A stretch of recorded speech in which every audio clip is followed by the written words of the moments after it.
You should be warned from the start. This is advice suited to the cold light where ambition meets reality. This is not the kind of counsel given in polite salons or motivational platitudes.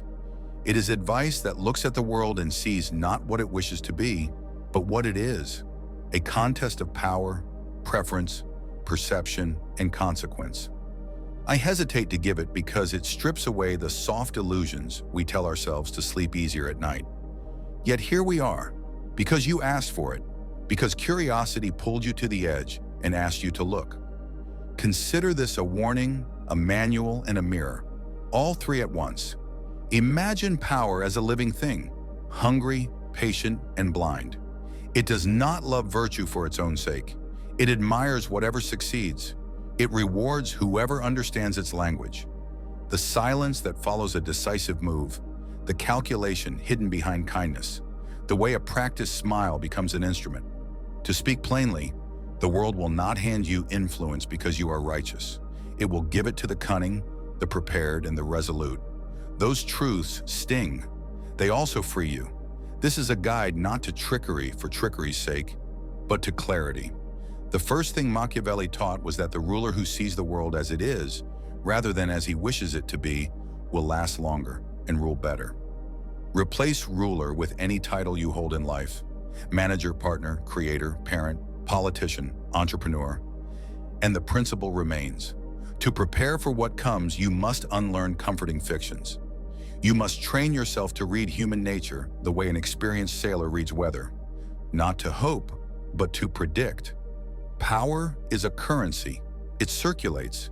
It can be gained, saved, spent, borrowed, and lost. Like any currency, its value depends on perception. Reputation is the mint. One act of courage can inflate it. One scandal can deflate it. Therefore, guard your reputation as you would a treasury, because it buys you options. When reputation is strong, others hesitate before they move against you. When it is weak, every small adversary becomes emboldened. That is not moralizing, it is arithmetic. Learn it. Kindness is a weapon, but so is cruelty. The sin of most people is believing kindness is always good, cruelty always bad. Machiavelli taught that a ruler must be prepared to be both as circumstances demand. Apply this to modern life and you will understand. A leader who never imposes discipline will be eaten alive by neglect and dissent. A leader who uses cruelty for cruelty's sake creates enemies for life. The art is measured application. A firmness that instructs others in the cost of transgression, coupled with calculated mercy that secures loyalty. Do not mistake brutality for strength.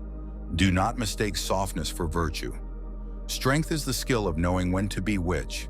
Expect betrayal, not because you are paranoid, but because people are instruments of their interests. Interests change. Loyalties mutate with opportunity.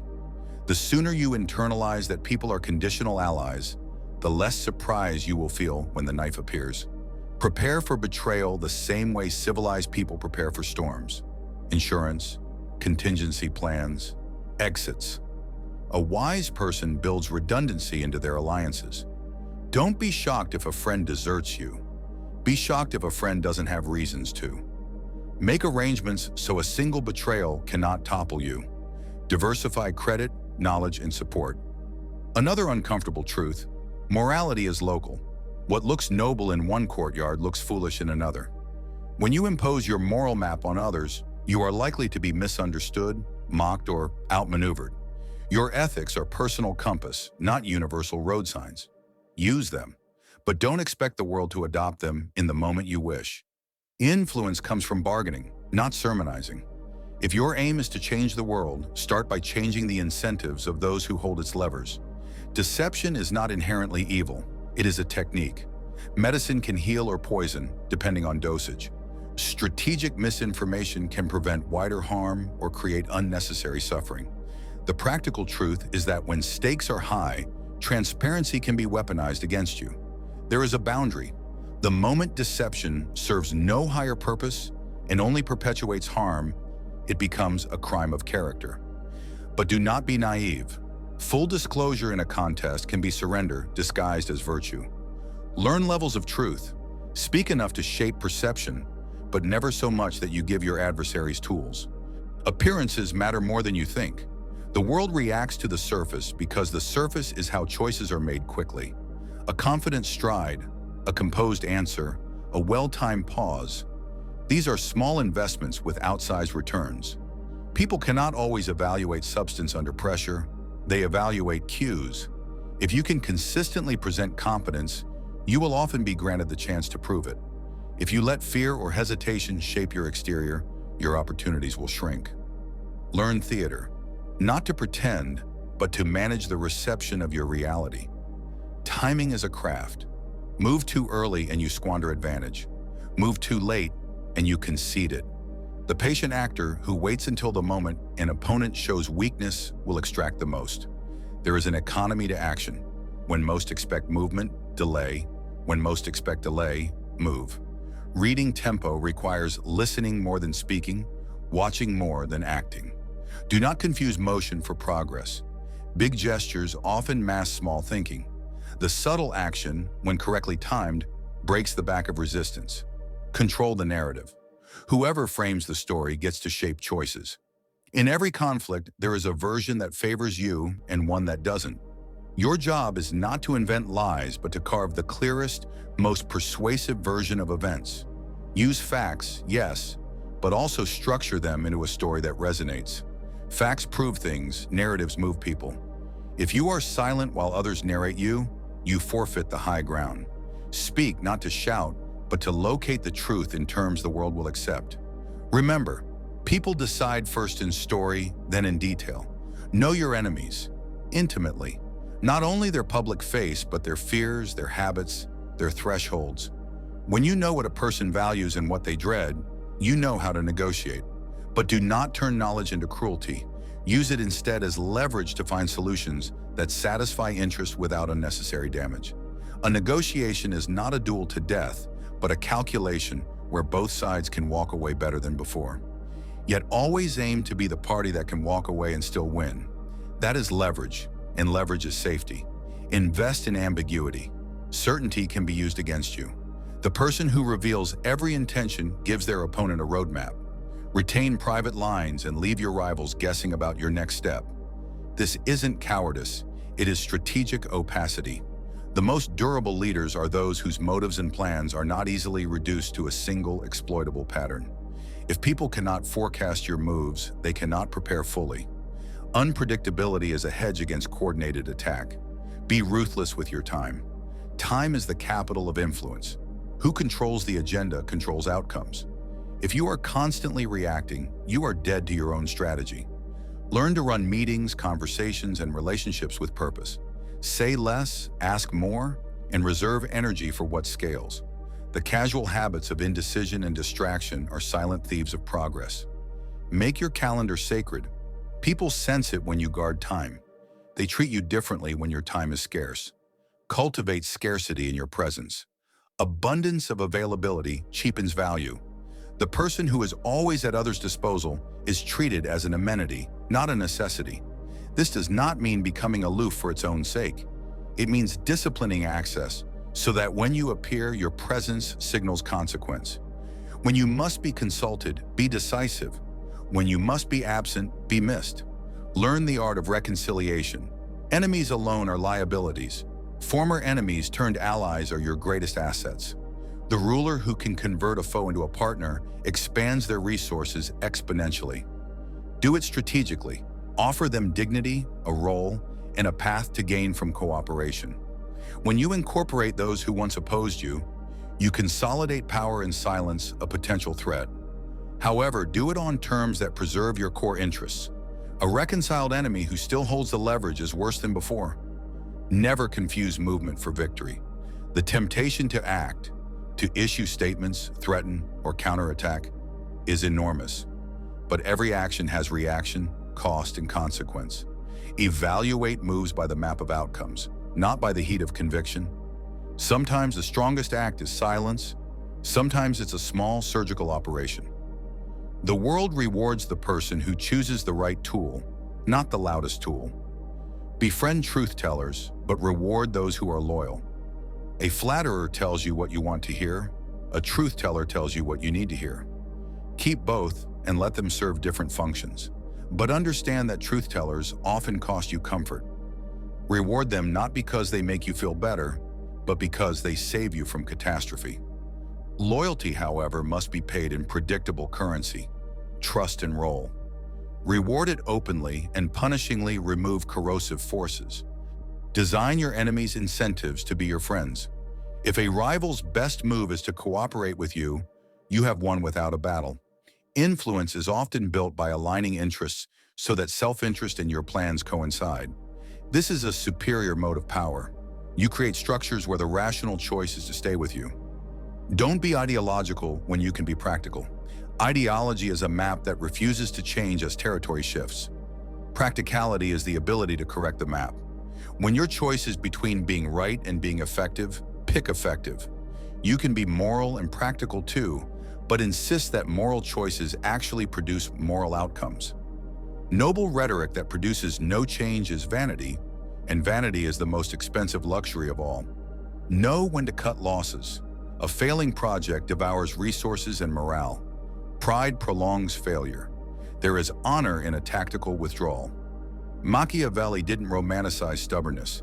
He praised the leader who recognizes dead ends and redeploys. Bring yourself to end things gracefully when evidence shows you are losing more than you can afford. Hold power lightly but defend it fiercely. Power is not an identity, it is an instrument. The person who clings to power as the essence of self will be destroyed by transition. Yet do not be naive about defense. A relaxed guard invites predators. Finally, cultivate a modest sense of humility before the facts. No plan survives contact with reality. Those who believe otherwise are not leaders. They are dreamers with followers. Arm yourself with feedback loops, dissenting voices, and reality checks. Make your decisions reversible when possible. The truly skilled operator builds for adaptation. If reading this feels cold, remember the endgame. Survival gives you the time to do good. When you are secure, you can be generous in ways that last. When you are foolishly ethical, you may be undone and thereby harm the very people you wanted to help. Machiavelli's warning was not an incitement to cruelty. It was a prescription for endurance. Endurance creates space for genuine improvement. That's the moral contour hidden behind the pragmatism. So what do you do now? Begin with inventory. Audit reputation, alliances, leverage, and vulnerabilities. Cut the noise. Who benefits from your silence? Who benefits from your disclosure? Begin small. Change one habit that wastes time. Remove one person who saps energy. Test one strategic ambiguity to see how the world reacts. Build redundancy into relationships and into your sources of support. Practice saying no. Practice letting go. There are 3 practical exercises to anchor these lessons into habit. First, the reputation ledger. Once a month, write the 3 people whose opinions matter most and what actions they would respect or deplore. Second, the exit plan.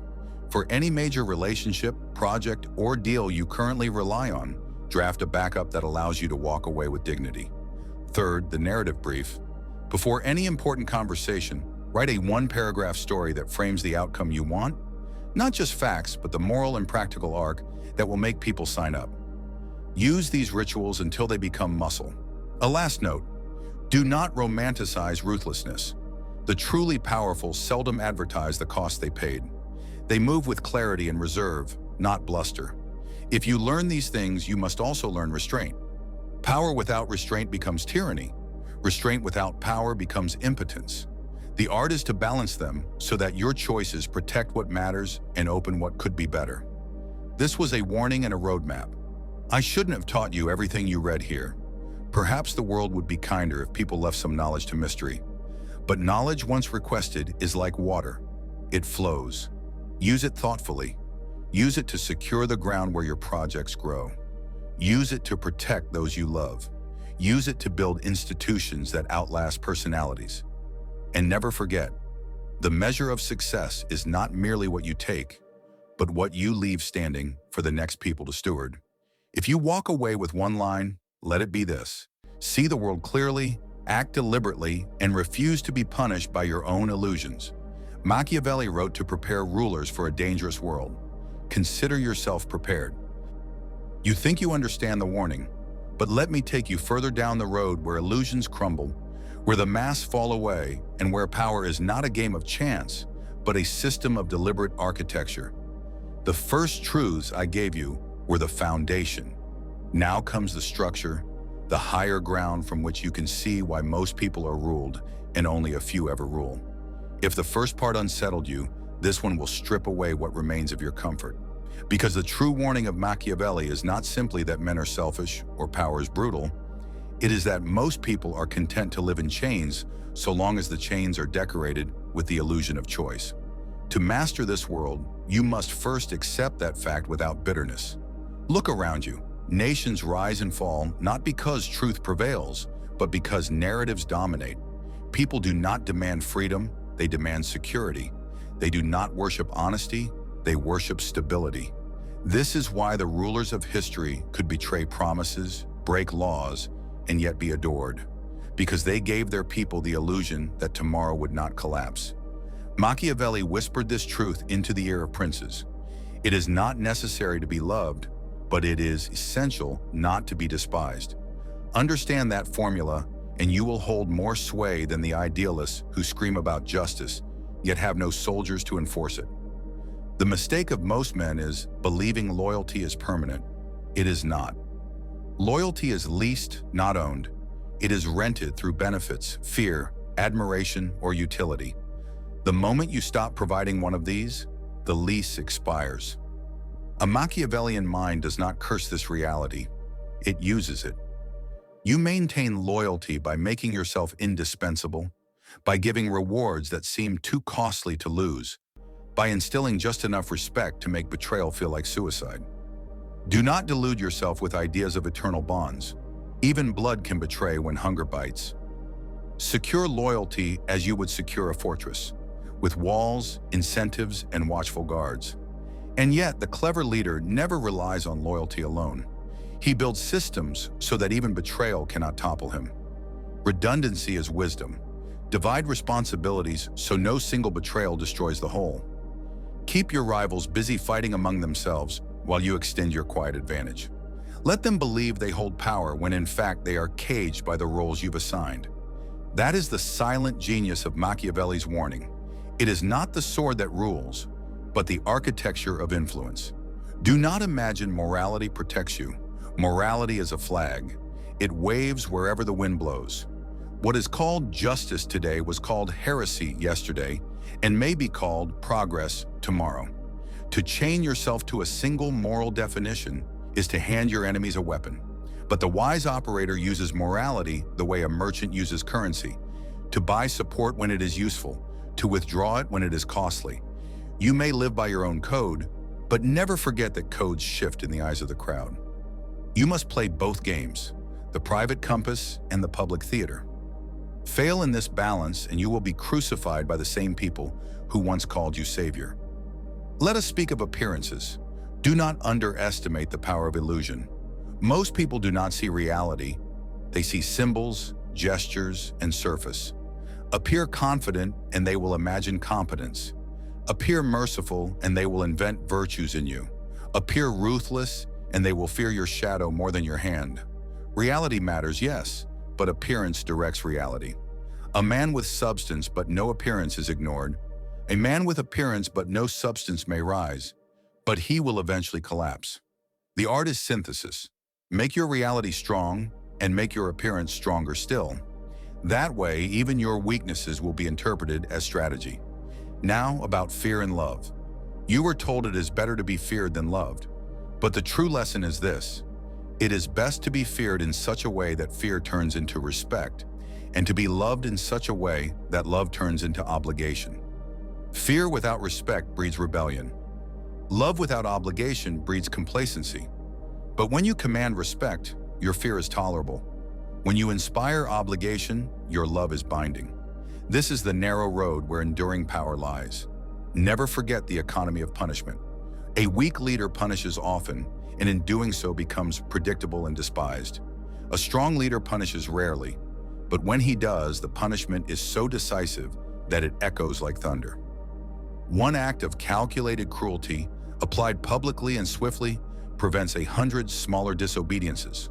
Mercy, on the other hand, should be quiet and personal, so that gratitude becomes loyalty. Let cruelty teach the masses, and mercy bind the individual. In this balance lies mastery.